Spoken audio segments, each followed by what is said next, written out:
and indeed subsequently to bring it almost up to date. Now you've all seen and know this map, with the difference of the frozen continent surrounded by oceans, the Antarctic, and the frozen ocean surrounded by continents, the Arctic. And bear in mind at the North Pole, the ice is about 2 meters thick, with around about 4,900 meters of rather cold salt water underneath it. Whereas in the Antarctic, the South Pole is 2,935 meters above sea level, and almost all of that is solid ice. There's a lot of similarities and differences.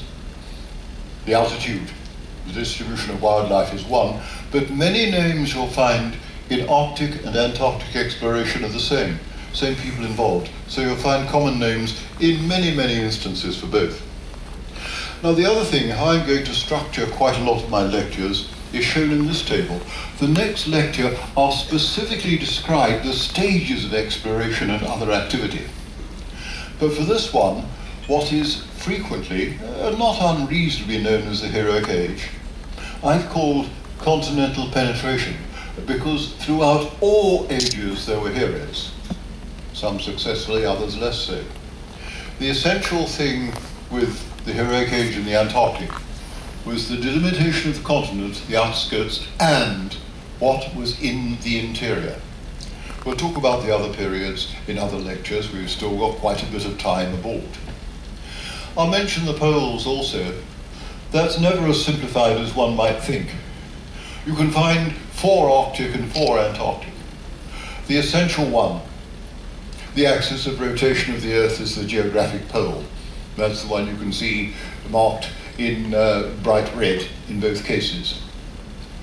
The magnetic compass points to the magnetic pole, which isn't quite the same. And for those of us interested in geophysics and the ionosphere, there is the geomagnetic pole. Explanation's a bit complicated, so we'll do that later for whoever wants to know. And of course, on the frozen continent, the pole of inaccessibility is the point most distant from the sea, the remotest part of land, and in the Arctic, it's the point on the ocean, the Arctic Ocean, most distant from land. That's a bit of theory. Let's get into some practice. These expeditions, the heroic age, excuse me, I hesitate to cough into the microphone. I've got this virus going around slightly on the ship, and if I cough into the microphone, you'll all be awake. It's an interesting period, brief but intense. From the mid-1800s until the First World War, where exploration throughout the world came to an end, there was an intense interest in the North Pole and the South Pole during this period. Now, I'll tell you about the lead-ups, the earlier period, and how we get to it, but this brief but intense period, roughly a quarter of a century, is the main part of the early bit of this lecture. I'll finish off with the South Pole and bring that up to date. The Fifth International Geographical Congress in 1895 decided that polar regions were a major unknown part of the world to be explored. And several expeditions were stimulated by this, got the idea of setting up. The first was an enthusiast, Adrien Galache de Gomery. There he is, and his ship the Belgica. And with those names, you can understand that came from Belgium. They had quite a few distinctions, to say the least. It's an amazing story and could be an entire lecture. I'll try to cover it in 3 or 4 slides, ladies and gentlemen.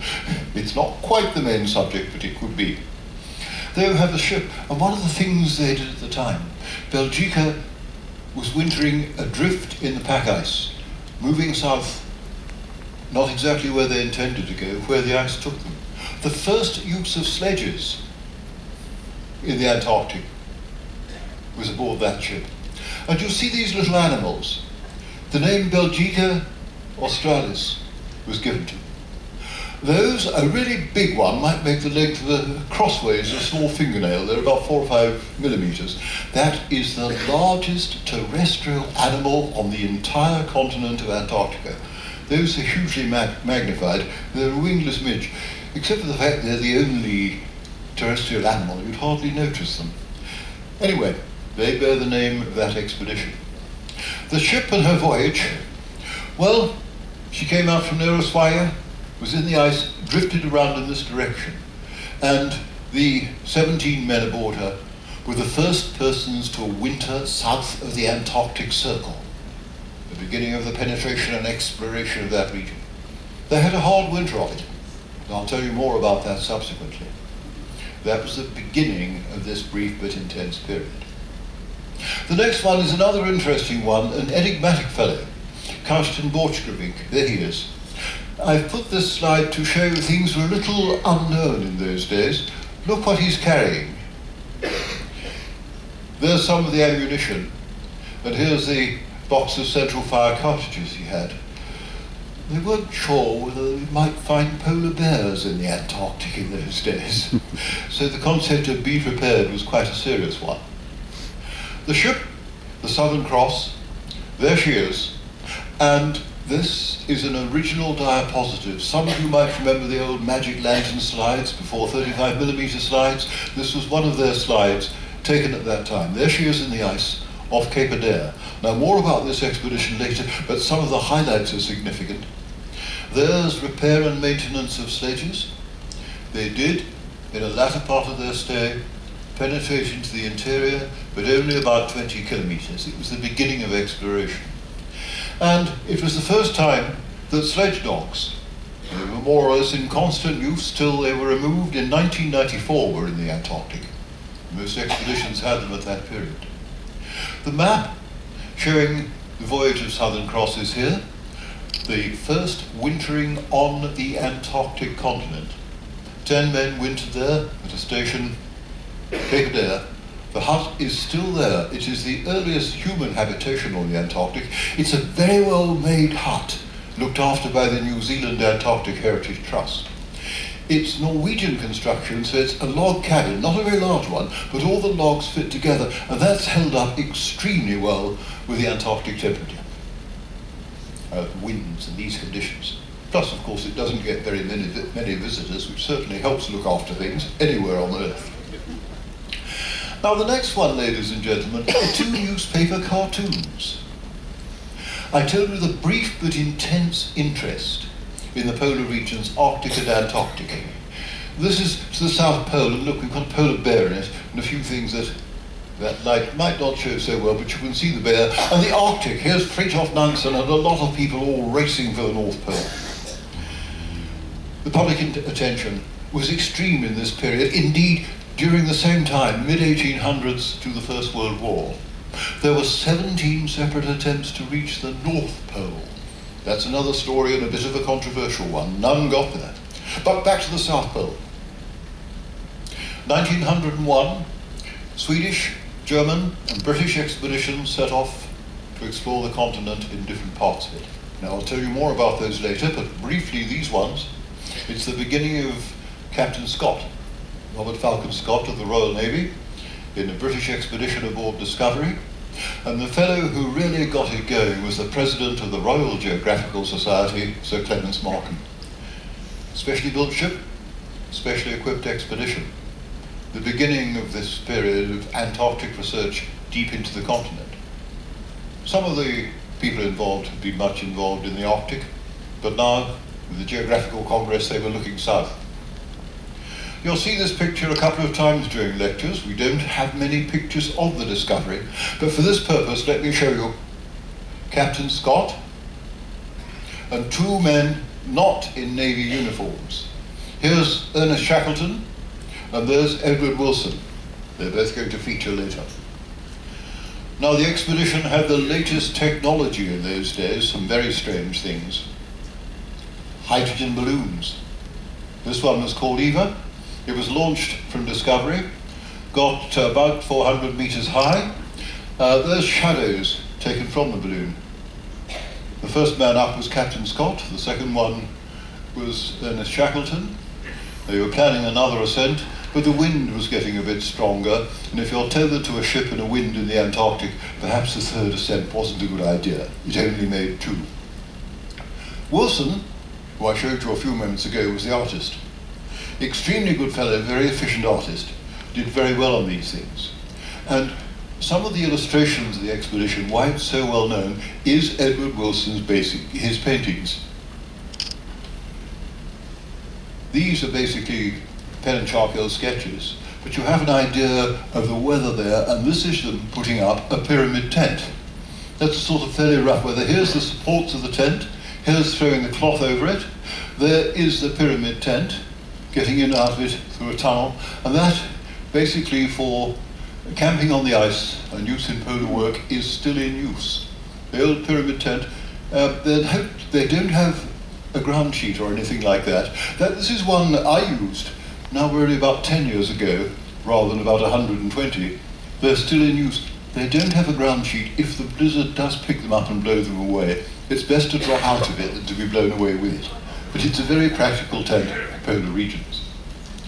Now, much of the coast was explored by discovery, by the Swedish and German contemporary expeditions, but what was in the interior? Then you have a huge ice shelf.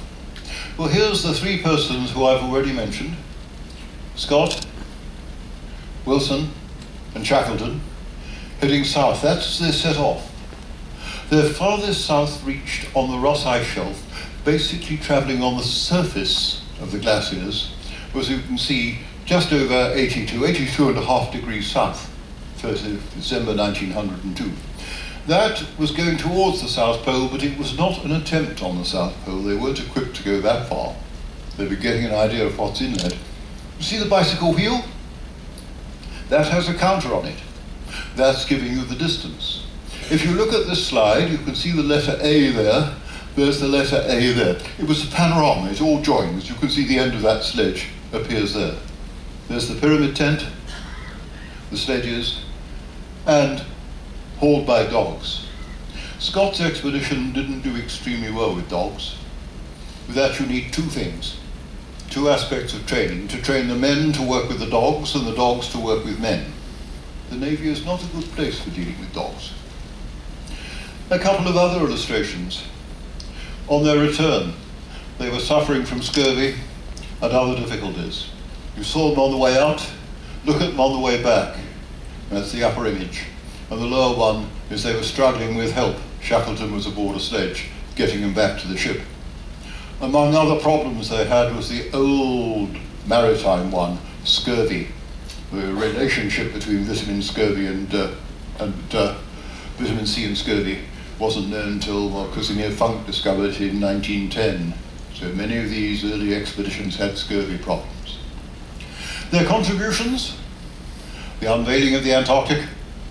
Then you have an area named after the king, Edward VII land here, and this area of coast heading south, a long way from the pole. But that was getting better and better known. The expedition wintered in the Antarctic twice. They intended once, but was stuck after the first winter, but they were aboard the ship. Very well accommodated, plenty of food and supplies, and a supply ship came in the first summer. They had a hut ashore. That was a depot for getting sledges ready and things like that. The hut still stands. It was built on Hut Point in 1901, and behind it, in 1955, the United States station, McMurdo Sound, was built. And this is a real contrast. There's the ancient and there's the modern. The McMurdo station is the largest one of the United States in the Antarctic. As well as its own research, it logistically supports a station at the South Pole, you'll see later in the lecture. Well, racing through the heroic age, because we have so much to cover, and this is the generality of introductions. France was next here. There's Jean-Étienne Charcot, Baptiste Charcot, a major fellow who'd worked in Greenland. He had the ship Français, there's an image of her, and among other things he was doing, this is his magnetic observatory. You see, it's all rock built. There was no iron in its construction. So there they had instruments that could measure the force and change of the magnetic field of the Earth. In those days, that was particularly significant because the magnetic compass was essential for navigation. These days, it is largely of historical interest, although some of us know it well. And you see on the upper deck of this ship, there is still the binnacle with the magnetic compass. It is still in use, although they do use the GPS a little more. Back to Shackleton. Now, I'm only briefly going to refer to Shackleton here.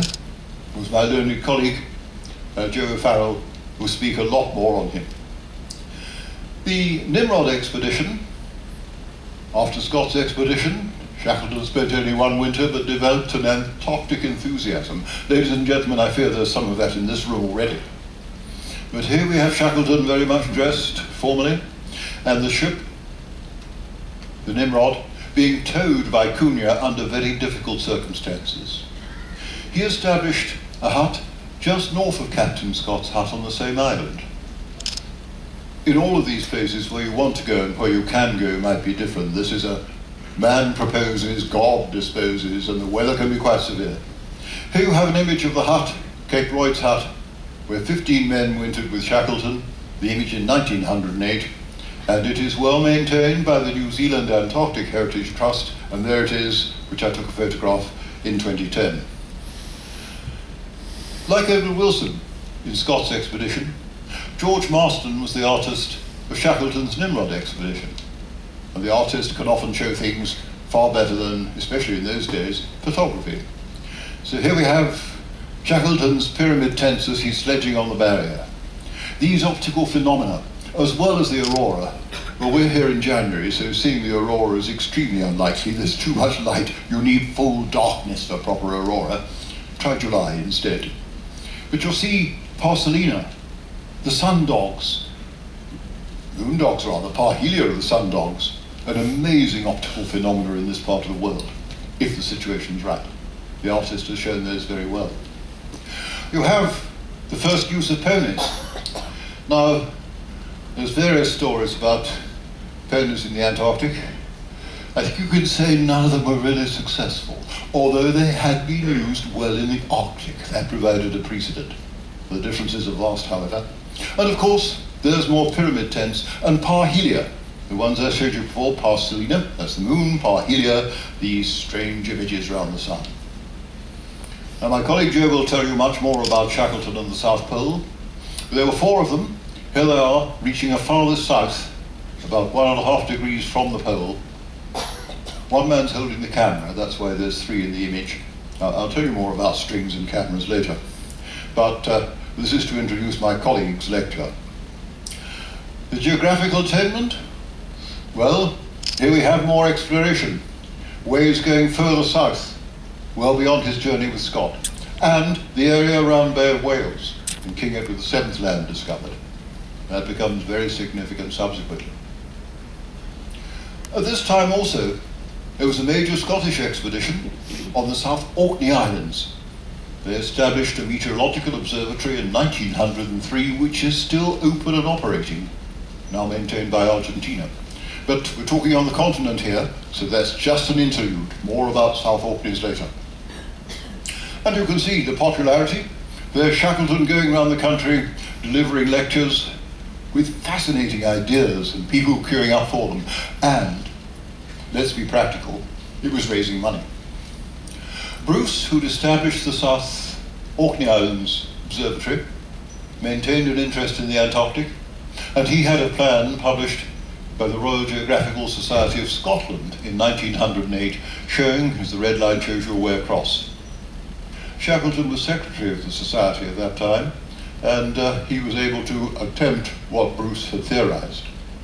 Charcot was back. Here he is again, his new ship, Papa, and did similar observations in the number of years between.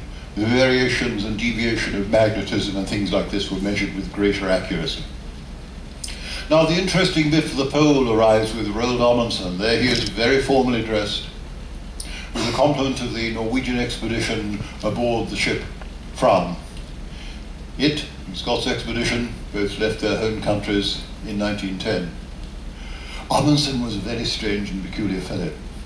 His idea originally was to use Fram, who had made major Arctic voyages, to attempt to cross the Arctic Ocean. This was his map. The idea was to sail through the Bering Strait in the drift and hope, like Nansen had done, to drift across and reach the North Pole. Whilst that was being planned, the news that Frederick Albert Cook had reached the North Pole in 1908 and Robert Edwin Peary had claimed it in 1909 was reached. there are very good reasons for not believing either of them. Amundsen, who knew Cook from the Belgica expedition, diverted somewhat covertly his expedition ready to go to the South Pole. He announced it when Fram had reached Madeira. He announced it by telegraph. Scott got it when his expedition arrived in Melbourne in Australia. So it's quite a change, very successful from Amundsen's point of view. When Shackleton tried to get into the Bay of Whales, ice prevented him. Amundsen was lucky, extremely lucky in many respects. There's Fram unloading in the Bay of Whales. That is a degree, 60 nautical miles, perfectly statute miles, almost 100 kilometers closer to the South Pole. Made a big difference. But more about that later too. There's unloading Fram. This is an original glass diapositive slide. Vast numbers of dogs they had. All sorts of equipment after all, the Norwegians generally, and Amundsen, of his voyage through the Northwest Passage, knew polar conditions. There were what we could call weird and wonderful. The two ships of separate expeditions met each other in the Antarctic, January 1911. There's Fram, you can see with the Norwegian flag, and in the distance, Discovery. Terra Nova. It was, let's say, a little bit of a surprise. Amundsen was really building a hut. There it's being constructed, and there's Framheim, which was their base to winter. 10 men wintered. They were the men heading to the South Pole. I rather like this photograph. It must have been, attention everybody, don't blink. The exposure might have been 30 seconds by the lighting, but there they are, looking as though they're very hard at work in the hut. 10 men wintering there. I can only count 8, but presumably there's somebody doing something else. They're all fitted in, and you can never miss Amundsen if you look at his nose. They also had coloured slides, tinted in those days. There's a couple of them. There's tent making and repairs, and the other one shows you the hut under a couple of meters of winter snow. That's the front door. That door leads down to the front door. Everything was covered in drifts. Once again, an artist can do far better than a photographer. Look at the impression of going through the blizzard. And here we have an artist indicating quieter areas on the surface of the Ross Ice Shelf. And Amundsen himself, dressed in furs. He'd been through the Arctic and learned quite a bit from the indigenous inhabitants there. There were depots laid along the way, every degree, very carefully marked out. He didn't map with accuracy. He was mainly interested in getting back, and these depots were a very quick and efficient way of doing it. Indeed, his journey, 99 days from Framheim to and from the pole, was quick and efficient. Getting from the Ross Ice Shelf, there's ascending the glaciers, reaching the inland ice, great ice sheet in the center of Antarctica. Then you have images like this. There's 2 place names he gave. Where they slaughtered dogs to feed the other dogs as they'd eaten the cargo, then it was dog eat dog. He quite rightly called that the butcher's shop. And in an area with slick ice all over the place and glaciers and crevasses around, they were slipping and falling. That was the Devil's Ballroom. Anyway, they reached the pole. 5 of them.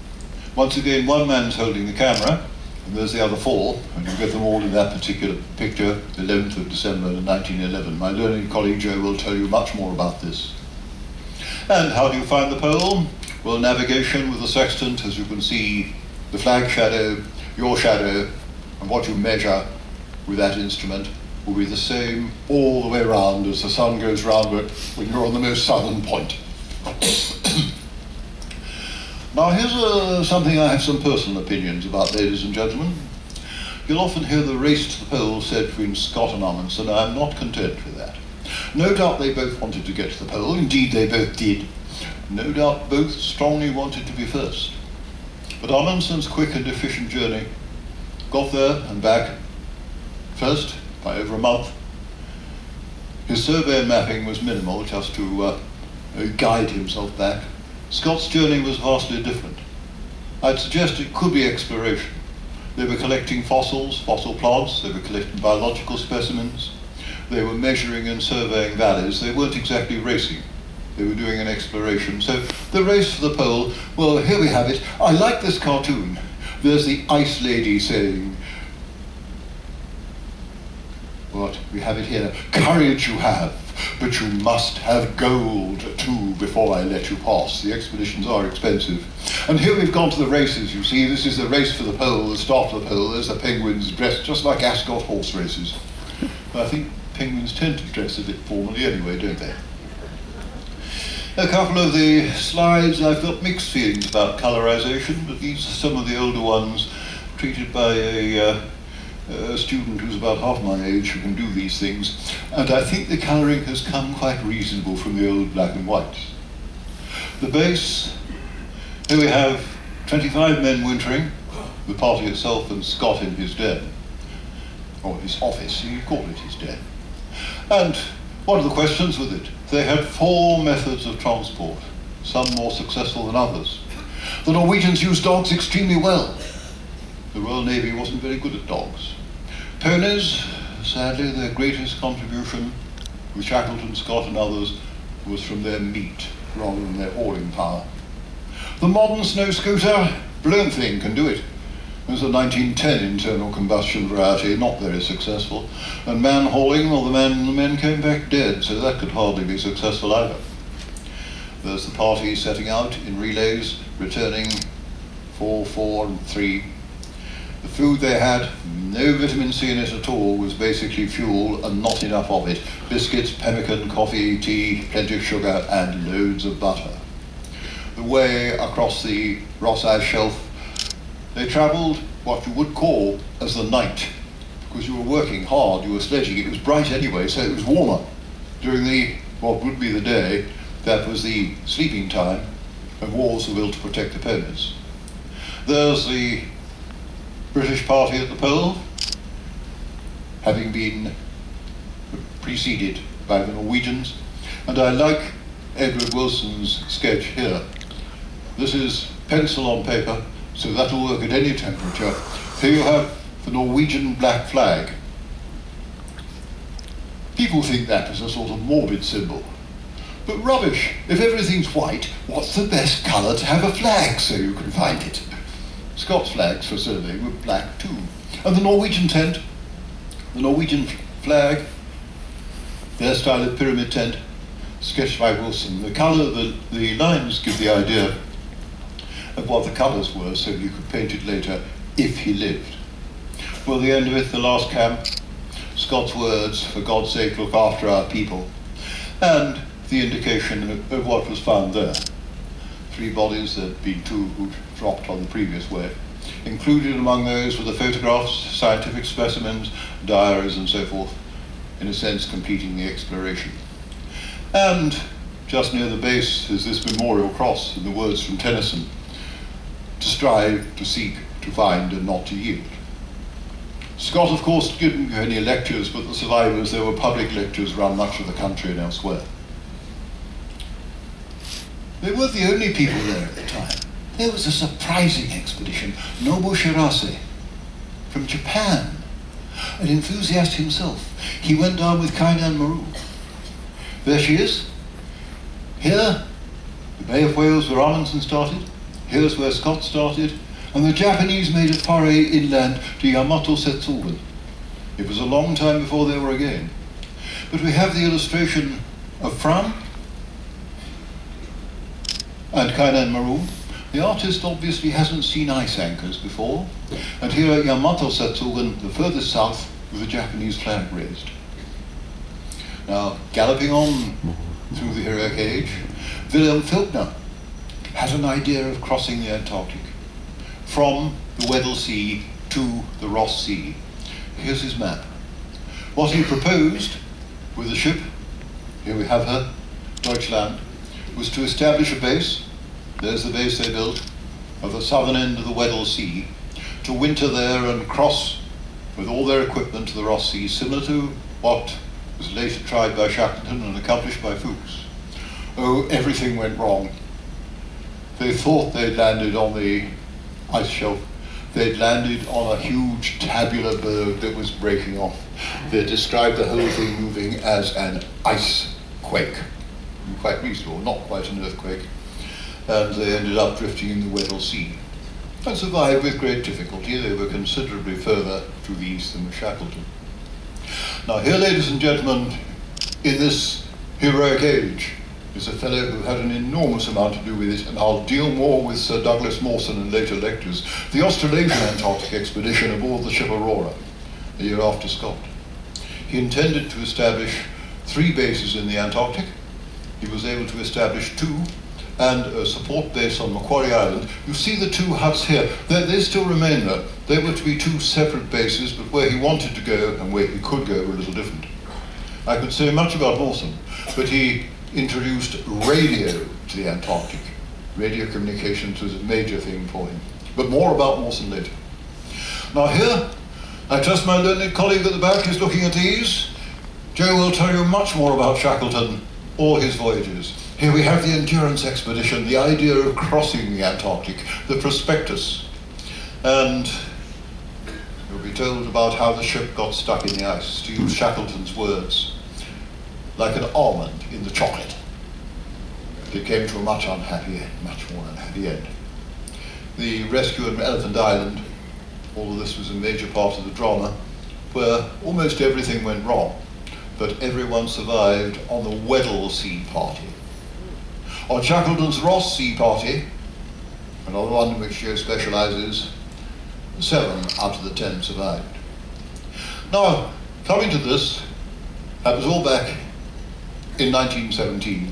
That's roughly the end of this continental penetration, the heroic age. You can argue about different dates and things, but I'll take it as that. And if we look round about then, there's a map of the Antarctic as then was. So with Mawson's coastal areas, the peninsula, parts of the Weddell Sea, the way to the pole, King Edward VII Land and so forth, much more of that continent is being shown on the maps. When I talk about the stages of exploration, you'll see this map again, and I'll reiterate the contents so you can work out which stage was what. Then came the war, First World War. Exploration stopping all over the world. But technology increased enormously during that period. Aircraft, for instance, turned up. And Richard Evelyn Byrd, the first main entry to the Antarctic of the United States, ever since Wilkes' expedition in the 1840s, was here, with radio, with aircraft, and really the mechanical age of the Antarctic. You have aircraft. Byrd did fly over the South Pole, definitely in 1947. In 1929, to use his words, he reached the vicinity of the South Pole. But after 2 world wars, aircraft were a lot better, so his second one was quite definite. There we have the first flight indicated by the aircraft. I never quite understand how gyrocopters work, but apparently they do. Little America Times was the base newspaper, and he called his station Little America. He called his second one Little America 2. There was Little America 3, Little America 4, and Little America 5, so he was a bit stuck with place names. But from then on, the United States became one of the major players, with many other countries in the Antarctic. The International Geophysical Year was a significant one. Here we have the South Pole, and the beginning of the station built there. You'll see more of this later. Aircraft landed, a parachutist had landed, an aircraft was able to pick him up, and they found that it was practical to land aircraft, a major way of getting there for a very long period, and parachute supplies in. So a station was established on the South Pole in 1956, and for 1957-58 was one of the major stations. There were 40 stations in the Antarctic for the International Geophysical Year. That's a time when essentially the Antarctic became a continent of peace and scientific cooperation. And that's not entirely so, because I'll talk about conflict and conundrum of Antarctic sovereignty later. But back to the crossings. 2 books here, one by Ed Hillary and the other by Sir Vivian Fuchs. Slightly different characters as their covers indicate. That was the Trans-Antarctic Expedition, the Commonwealth Trans-Antarctic Expedition, with participants from Britain, New Zealand, South Africa, and Australia. The way they went south at the beginning was still using dogs. There was a crossing party led by Fuchs, Theron and Magadan arriving in the Weddell Sea, and a support party led by Sir Edmund Percival Hillary, the fellow who had reached the summit of Everest, aboard Endeavour. The first things to reach the pole from the Weddell Sea were dog sledges, still in use for an obvious reason. Crevasses were a major problem. A dog has its eyes only that far above the ground, looking horizontally. A dog, especially a trained one that's fallen in crevasses and knows its way round, can appreciate the undulating ground and the potential for crevasses better than us with our eyes too high. It's hard to say think dog, you'll have to be on all fours to do it, but I hope you get the concept. Of course there were crevasses. The dogs could detect them, but they couldn't fill them up, and there were a great deal of difficulty crossing some of them, as this shows. Getting it in is one thing, getting it out's another. A major scientific survey also. They were stopping along the way, doing observations of how thick the ice was, how far down you had to go to reach bedrock. I rather like this illustration because there's a bit of scientific kit you don't often see. It's the old school bell. Some of you remember old school bells, don't you? Please, somebody remember an old school bell? Oh, no, thank you, sir. No. The idea was to have a long line of geophones, microphones, to let off a detonation and listen for the time it takes to reach the rock and bounce back to the microphones at different distances. So you want absolute silence. It's one time when engines were switched off.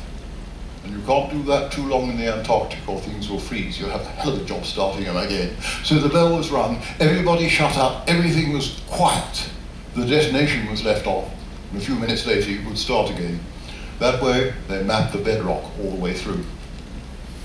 The New Zealand side, Ed Hillary, with the Royal Society of New Zealand, established a station, Scott Base, still going, and with modified Ferguson tractors, pioneered a way up to the polar plateau from that station. Quite different from that of Scott. After all, the Beardmore Glacier was by far from being an easy one. But that was the way that Fuchs would lead his expedition from the pole out. There's the New Zealand party. Well, two of them. The Royal Society that established the station that still runs, and Hillary's support party for the expedition. Fuchs and Co. reached the South Pole on the 20th of January 1958. Their expedition was also part of the International Polar Year.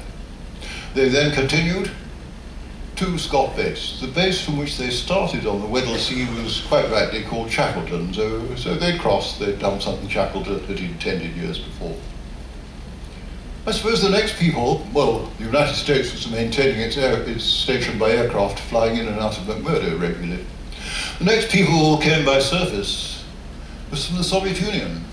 These Kharkov-Chankas, enormous vehicles, all the accommodation was inside, a vast amount of exploration to Vostok, the pole of inaccessibility. The Soviet Union had got around those very well in the Antarctic, and they had, after all, a lot of experience in the conditions of Siberia, so knew the sort of equipment that would work. US continued with aircraft, the old Hercules, equipped with ski, everything going in and out of McMurdo Station for a long period. Now that's recently changed, but I'll show you in a few moments.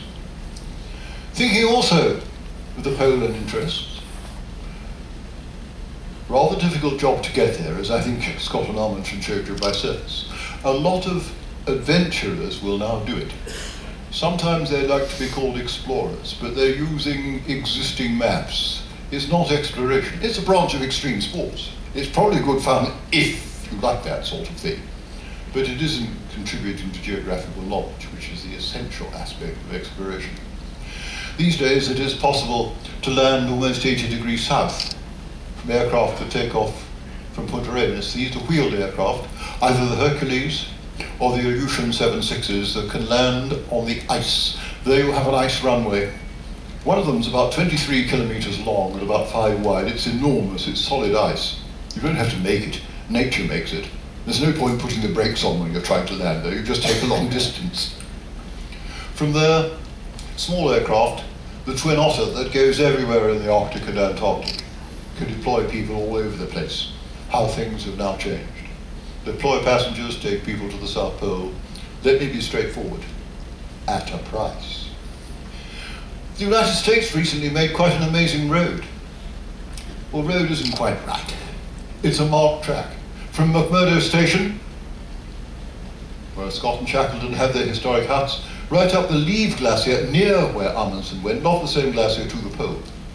And the supply and maintenance of the South Pole Station is now accomplished by this. Much more efficient than flying it in. Value for money, a vast improvement. The station has been maintained at the South Pole since the International Geophysical Year. The first one was completely buried in snow and crushed. Then in 1974, a magnificent geodesic dome, there it is, it was removed a few years later, housed the station for a long period. That's what was called the Space Tower. There's a very comfortable room up there. You'd sit and have a drink and look around at the scenery. There's the new station, it's about 10 now, constructed at the pole and maintained there. Interestingly, there's the geomagnetic pole. The Soviet Union had a station, and the Russians have a station. So one has the geographic and the other has the geomagnetic pole, which scientifically and even politically is interesting. These days, actually, at the pole, there is a ceremonial pole marker, and the flags of the 12 countries which originally signed the Antarctic Treaty are there. The treaty now has 54 countries, so wise to stick to the first 12. Ladies and gentlemen, the treaty was 1958. You see those 12 flags. Just think, and perhaps tell me if you come to an idea, what 3 flags have changed since 1958?